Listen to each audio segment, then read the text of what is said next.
नमस्कार। जिस गौतम अडानी से जुड़े मामले पर प्रधानमंत्री नरेंद्र मोदी ने आज तक अपना मुंह नहीं खोला, यहां तक कि संसद में जब राहुल गांधी ने उन पर हमला बोला था और अडानी से जुड़े एक एक मुद्दे का जिक्र किया था, तब प्रधानमंत्री ने उसके जवाब में गौतम अडानी शब्द मुंह से निकाला तक नहीं। वो गौतम अडानी समूह एक और बड़े विवाद में फंस गया है। ताजा रिपोर्ट है गार्डियन, द फाइनेंशियल टाइम्स और दो भारतीय पत्रकारों आनंद मंगनले और रवि नायर की रिपोर्ट। इस रिपोर्ट के बारे में गौतम अडानी समूह ने पहले ही बयान जारी कर दिया है और यह कह दिया है कि इस रिपोर्ट में कुछ नया नहीं है।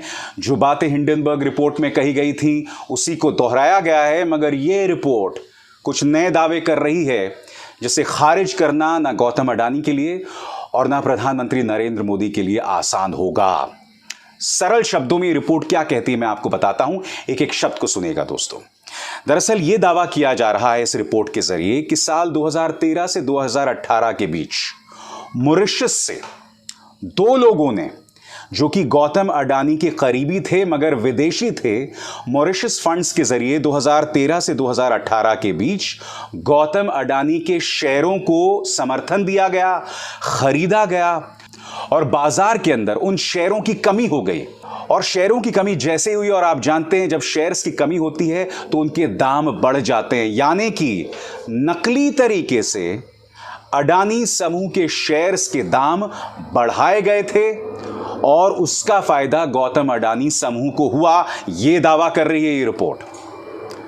आप जानते हैं दोस्तों, सेबी ने इसकी जांच की थी, सुप्रीम कोर्ट ने बाकायदा एक समिति का गठन किया था, उन्होंने इस बात की जांच की थी और किसी भी गड़बड़ झाले का जिक्र इन दोनों जांचों में नहीं किया गया। हालांकि सेबी की जांच अभी भी चल रही है। तो कहने का अर्थ यहां पर क्या है, अब आखिरकार उन दो लोगों का नाम सामने आ गया है जिन्होंने 2013 से 2018 के बीच गौतम अडानी के शेयर्स खरीदे गैर वाजिब तरीके से, मॉरिशस के फंड्स से, मॉरिशस से आए पैसे से, और इसका फायदा गौतम अडानी समूह को हुआ।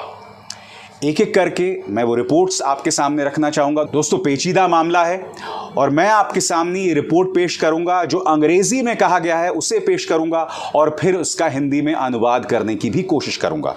सबसे पहले द गार्डियन की रिपोर्ट क्या कहती है, और मैं आपको बता दूं गार्डियन की रिपोर्ट की है हैना एलिस पीटरसन जो कि दिल्ली में है और साइमन गुडली जो कि लंदन में है। रिपोर्ट क्या कहती है आपके स्क्रीन पर, Modi linked Adani family secretly invested in own shares document suggest. इसका अर्थ क्या हुआ कि मोदी से जुड़े या उनके करीबी अडानी जो हैं उन्होंने अपने ही शेयरों में निवेश किया जो बाजार के नियमों के खिलाफ है, जिसके जरिए उनके शेयर्स की कमी बाजार में हुई और फिर उनके शेयर के दाम बढ़ गए। रिपोर्ट क्या कहती है अंग्रेजी में है, मैं पढ़ के सुनाना चाहता हूं। इस रिपोर्ट में वही बात है जो अभी अभी मैंने आपको हिंदी में अनुवाद करके बताया। A billionaire Indian family with close ties to the country's Prime Minister Narendra Modi secretly invested hundreds of millions of dollars into the Indian stock market, buying its own shares, newly disclosed documents suggest। यानी कि इन्होंने विदेशी जमीन से आए पैसे के जरिए भारतीय स्टॉक बाजार में अपने ही शेयर खरीदे और नए दस्तावेज इस बात की ओर इशारा कर रहे हैं। According to offshore financial records seen by The Guardian, associates of the Adani family may have spent years discreetly acquiring stocks in the Adani Group's own companies during its meteoric rise to become one of its largest and most powerful businessmen। इसमें बताया जा रहा है कि offshore financial record से यह पता चल रहा है, जो कि गार्डियन के पास है, कि किस तरह से अडानी परिवार से जुड़े लोग करीब 5 साल तक अडानी के शेयर खरीद रहे थे और इसी के चलते जो है उन्हें फायदा हुआ। शेयर बाजार की भाषा में कहा जाए ये गलत है। अब आपके सामने दोस्तों मैं बतलाना चाहता हूं, दो भारतीय पत्रकार आनंद मंगनले और रवि नायर, उन्होंने ये रिपोर्ट किया है organise crime and corruption reporting के लिए। उन्होंने भी इस बात का जिक्र किया है और इस रिपोर्ट में उन दो लोगों का नाम सामने आया है जो ये काम कर रहे थे अडानी समूह के लिए। उनकी रिपोर्ट क्या कहती है उसका हिंदी अनुवाद अब आपके सामने। न सेबी और न ही सुप्रीम कोर्ट की उच्च स्तरीय समिति यह साबित कर पाई, जिस बात का शक कई लोगों को था, कि अडानी समूह के शेयर के कुछ विदेशी मालिक उसके बहुमत के मालिकों के कवच थे, उसके फ्रंट्स थे।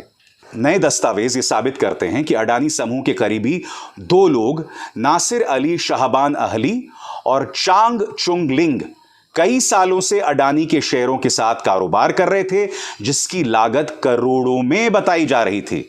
ये दोनों अडानी समूह से जुड़ी कंपनियों के निदेशक हैं।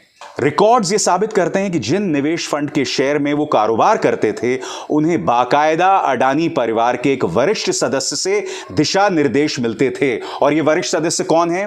अडानी के अपने भाई विनोद अडानी से जुड़ा एक व्यक्ति। मैं आपको बतला दूं, अब तक अडानी समूह एक वक्त तक यह कहता था कि विनोद अडानी का अडानी समूह से कोई लेना देना नहीं है, मगर इसी मुद्दे पर बाद में उन्होंने यू टर्न कर लिया था। आनंद मंगनले और रवि नायर अपनी रिपोर्ट में क्या कहते हैं अंग्रेजी में दोस्तों, वो मैं आपको कोट करना चाहता हूं, क्योंकि ये रिपोर्ट उनकी है दोस्तों, लिहाजा अनुवाद में कोई दिक्कत ना हो, इसलिए उसका इंग्लिश वर्जन भी मैं आपके सामने पेश कर रहा हूं।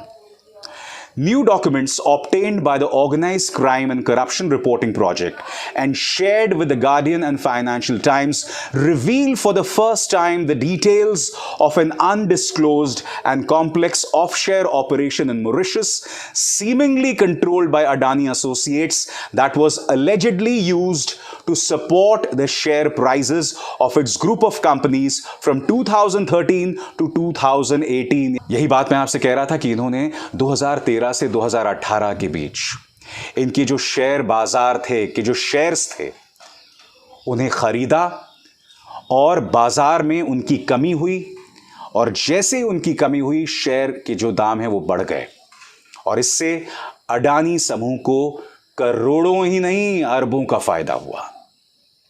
अडानी समूह ने इसे सिरे से खारिज कर दिया है।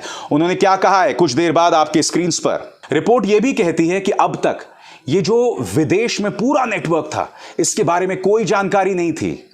बकौल आनंद और रवि नायर की रिपोर्ट के, up until now this offshore network had remained impenetrable. The records also appear to provide compelling evidence of the influential role allegedly played by Adani's older brother Vinod in the secretive offshore operations. The Adani Group says Vinod Adani has no role in the day-to-day affairs of the company. यही बात अब से बस कुछ ही देर पहले मैंने आपको बताई थी कि गौतम अडानी के बड़े भाई विनोद अडानी का किरदार इन ऑफशोर कंपनीज, यानी जो विदेशों की जमीन पर ये जो कंपनीज हैं, उनमें जो उनका किरदार है वो बहुत अहम है। और इस किरदार से अब तक अडानी समूह जो है वो इनकार करता रहा है। दोस्तों आप देख सकते हैं, ना सिर्फ गार्डियन बल्कि फाइनेंशियल टाइम्स में भी इसका जिक्र है, आपके स्क्रीन पर देख सकते हैं इसे। तो एक तरह से कहा जा सकता है दोस्तों कि प्रधानमंत्री नरेंद्र मोदी के लिए ये चुनावी मौसम में बहुत बड़े सिरदर्द का सबब है, क्योंकि चीन की तरह ही प्रधानमंत्री नरेंद्र मोदी के मुंह से अडानी शब्द अब तक नहीं निकला है। और याद कीजिए, जब राहुल गांधी ने संसद में उन पर हमला किया था तो यह तस्वीर वायरल हो गई थी, और फिर राहुल गांधी के भाषण को करीब 17 जगह से नोचा गया था दोस्तों, 17 जगह से हटा दिया गया था। मगर यह तस्वीर वायरल हो गई थी जिसमें प्रधानमंत्री को गौतम अडानी के साथ एक प्लेन के अंदर बैठा हुआ दिखाया गया था। बेशक आप उसे संसद की कार्रवाई से हटा दें, मगर इस तस्वीर को आप खारिज नहीं कर सकते। गौतम अडानी समूह ने दोस्तों इस मुद्दे पर अपनी प्रतिक्रिया दी है। उन्होंने रवि नायर और आनंद मंगनले को अपनी प्रतिक्रिया में क्या कहा आपकी स्क्रीन पर। In response to requests for comment for this story, a representative of the Adani Group noted that the Mauritius funds investigated by the reporters had already been named in the Hindenburg report, referring to the short seller that sparked this year's scandal. जैसे मैंने कहा, अडानी ने कहा इसमें कुछ नई बात नहीं है, हिंडनबर्ग रिपोर्ट में यह बात आ चुकी है। मगर जिन दो नामों का जिक्र दोस्तों मैंने आपके सामने किया था, और वो दो नाम कौन से हैं? वो दो नाम हैं, नंबर 1 नासिर अली शाहबान अहली और चांग चुंग लिंग। ये वो दो लोग थे जो मॉरिशस फंड्स के जरिए 2013 से 2018 के बीच अडानी शेयरों को खरीद रहे थे। जिससे बाजार में उनकी कमी हो रही थी और उस कमी के चलते उनके दाम बढ़ रहे थे। पहली बार एक रिपोर्ट में यह नाम सामने उभर कर आए। इसके अलावा अडानी ग्रुप ने इसमें अपनी प्रतिक्रिया में क्या कहा, मैं आपको बतलाना चाहूंगा। The Adani representative also cited the supreme court expert committee which described a financial regulators efforts to get to the bottom of the matter as not proved. Adani समूह ने सुप्रीम कोर्ट की जो एक्सपर्ट कमेटी का भी यहां पर जिक्र किया है, जिसमें वो ये दावा कर रहे हैं कि अब तक जो आरोप लगाए गए हैं वो साबित नहीं हुए हैं। मगर आनंद मंगनले और रवि नायर की रिपोर्ट कई गंभीर सवाल उठाते हैं और इन सवालों का जवाब देना बहुत जरूरी हो जाता है। अंत में अडानी ग्रुप क्या कहता है आपके स्क्रीन पर, in light of these facts these allegations are not only baseless and unsubstantiated but are rehashed from Hindenburg's allegations, the representative wrote. Further it is categorically stated that all the Adani group's publicly listed entities are in compliance with all applicable laws including the regulation relating to public shareholding। वो ये कह रहे हैं कि share बाजार के जितने भी नियम हैं हम उनका पूरी शिद्दत से पालन कर रहे हैं, इसमें कोई करप्शन नहीं, कोई गड़बड़ झाला नहीं।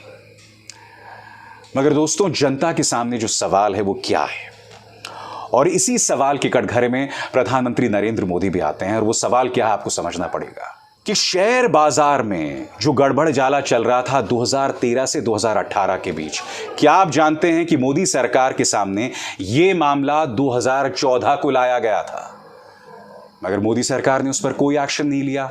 क्यों नहीं लिया भला? नंबर एक। नंबर दो, ऐसा कैसे हो जाता है कि गौतम अडानी जो 2014 से पहले दुनिया के शायद 640वें अमीर आदमी थे, मोदी सरकार के आने के बाद उसके 5-6 साल बाद वो दुनिया के सबसे धनी व्यक्ति हो जाते हैं, दुनिया के दूसरे सबसे धनी व्यक्ति हो जाते हैं, और हिंडनबर्ग की रिपोर्ट आने के बाद उन्हें हजारों करोड़ रुपए का नुकसान होता है। और ऐसा कैसे होता है दोस्तों कि चुनावों से पहले प्रधानमंत्री जो ना खाऊंगा ना खाने दूंगा की बात करते हैं, अडानी के विमान में इस तरह से दिखाई देते हैं। ये सवाल हैं, इसी के चलते राहुल गांधी ने उन पर हमला बोला था कि ये सूट बूट की सरकार है। यही वजह है कि राहुल गांधी लगातार अडानी का मुद्दा उठा रहे हैं, जिन सवालों का जवाब फिलहाल प्रधानमंत्री देते नहीं दिखाई दे रहे। ये सवाल हैं जिनके जवाब देने होंगे। अडानी समूह को भी पारदर्शिता से अपनी बात सामने रखनी पड़ेगी।